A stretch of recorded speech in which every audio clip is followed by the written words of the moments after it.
नमस्कार प्रिय दर्शक, वैदिक ज्योतिष बंधु के 10वीं लेसन में या पार्ट 10 में आप लोगों का स्वागत है।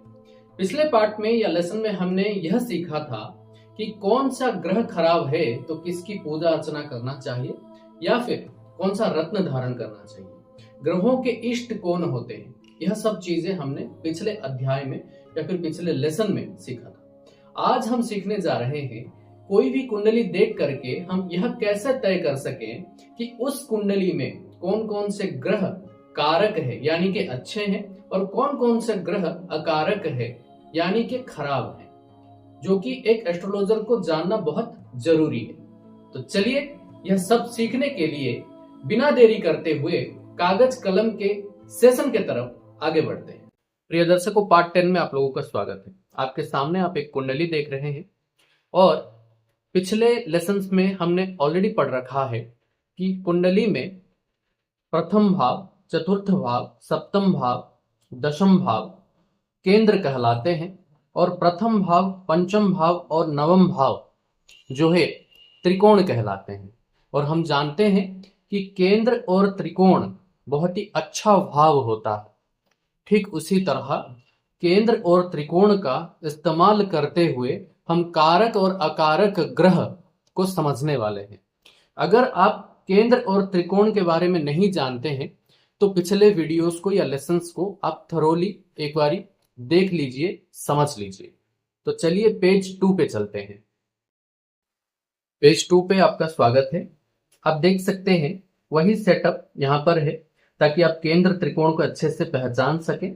यह एक खाली कुंडली है। यहाँ पर एक सूत्र लिखा है, कोई ग्रह जो कि केंद्र या त्रिकोण के मालिक हो और लग्नेश के मित्र हो तो वह योग कारक होते हैं।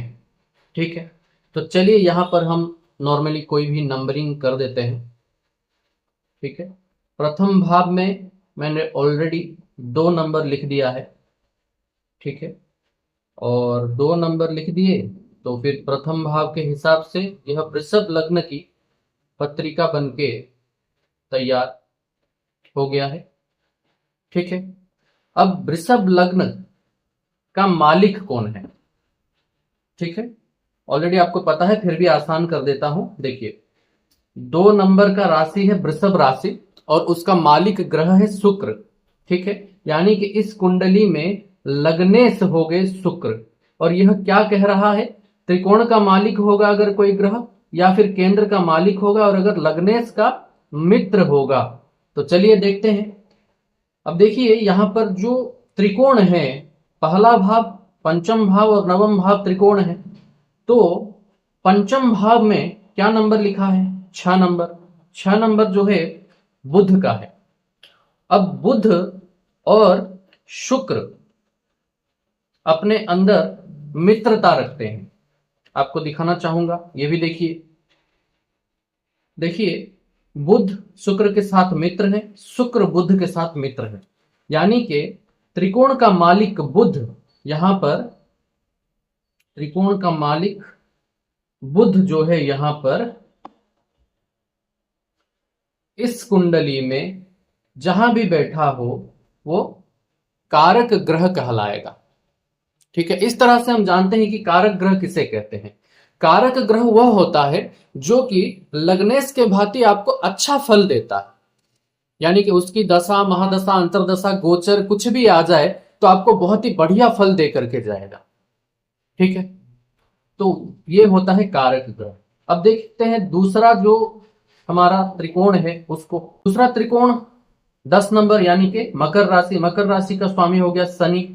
अब शनि जो है यहां पर हो जाएगा कारक ग्रह। क्यों? क्योंकि लग्नेश का मित्र है। मैं आपको दिखाना चाहूंगा, शुक्र और शनि मित्र हैं, शनि और शुक्र भी मित्र हैं।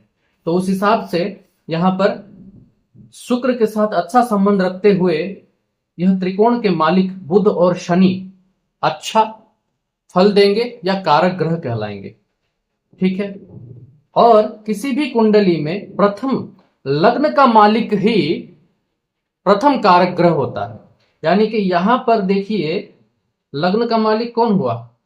लग्न का मालिक यहां पर हुआ शुक्र, तो शुक्र भी यहां पर कारक ग्रह होता है।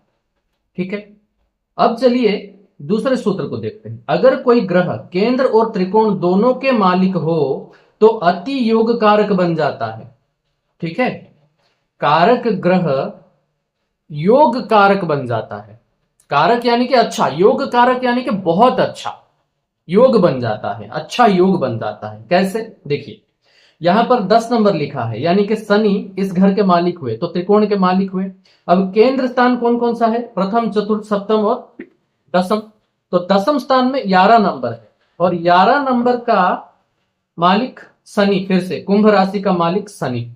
तो शनि यहां पर इस कुंडली में त्रिकोण के भी मालिक हुए और केंद्र के भी मालिक हुए, यानी कि वृषभ लग्न के कुंडली के लिए शनि जो है अति योग कारक बनते हैं। ठीक है, तो इस तरह से अलग अलग लग्नों के लिए अगर मैं बताऊंगा तो वीडियो बहुत लंबा हो जाएगा, इसीलिए बस आप अगर समझ जाते हैं सूत्र को तो आप अपने लग्न के ऊपर इसको अप्लाई करके देख सकते हैं। और आने वाले समय में हम और विस्तृत चीजों को पढ़ेंगे जिससे योग कारक ग्रह, अकारक ग्रह, मारक ग्रह, बाधक ग्रह, यह सबको हम और अच्छे से पहचान पाएंगे। तो चलिए अभी पेज 3 पे चलते हैं, कुछ और भी समझाना है आपको, तो पेज 3 पे चलते हैं। देखिए पेज 3 के ऊपर क्या सूत्र लिखा है, कोई ग्रह अगर केंद्र का स्वामी होकर त्रिकोण में बैठा हो या फिर त्रिकोण का स्वामी होकर केंद्र में बैठा हुआ हो तो और लग्नेश का मित्र भी हो तो उसे योग कारक माना जाता है। तो चलिए कोई सा भी एक लग्न ले लेते हैं, कर्क लग्न से शुरू कर लेता हूं मैं, तो नंबरिंग पहले कंप्लीट कर लेंगे। ठीक है,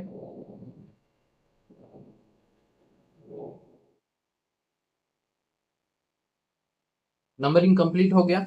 अब देखिए यहां पर लग्नेश सबसे पहले योग कारक रहेगा या फिर कारक ग्रह रहेगा।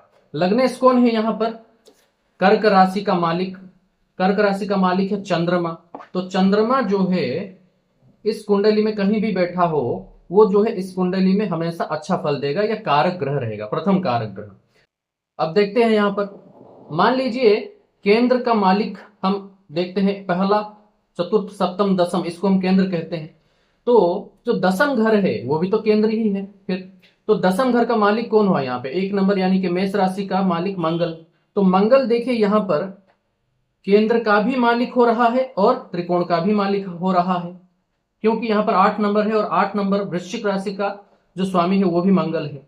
और मंगल चंद्र के साथ जो है समभाव रखते हैं और चंद्र मंगल के साथ जो है मित्रता रखते हैं। ठीक है, तो उस हिसाब से देखा जाए तो यह भी यहां पर एक कारक ग्रह हो गया। ऊपर लिखे सूत्र के ऊपर आते हैं, यह क्या कह रहा है, अगर त्रिकोण का मालिक केंद्र में बैठा हो, यानी कि इस त्रिकोण को ले लेते हैं, इस त्रिकोण का मालिक कौन होगा, मीन राशि का मालिक गुरु है।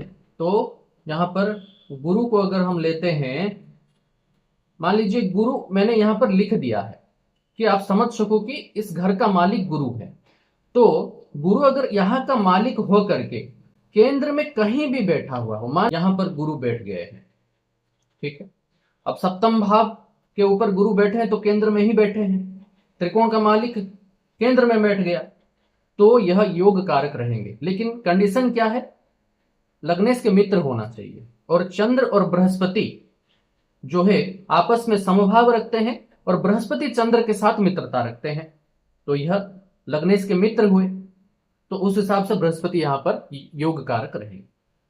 ठीक है, तो आप अच्छा समझ सकते हैं कौन सा ग्रह योग कारक होगा, कौन सा ग्रह कारक होगा, कौन सा ग्रह अति योग कारक होगा, कौन सा ग्रह मारक होगा। अब चलिए मारक के ऊपर चलते हैं। क्या कह रहा है, कोई ग्रह अगर त्रिकोण 1 5 9 यानी कि प्रथम भाव, पंचम भाव और नवम भाव का स्वामी ना होते हुए लग्नेश का शत्रु हो तो वो अकारक या फिर मारक होता है।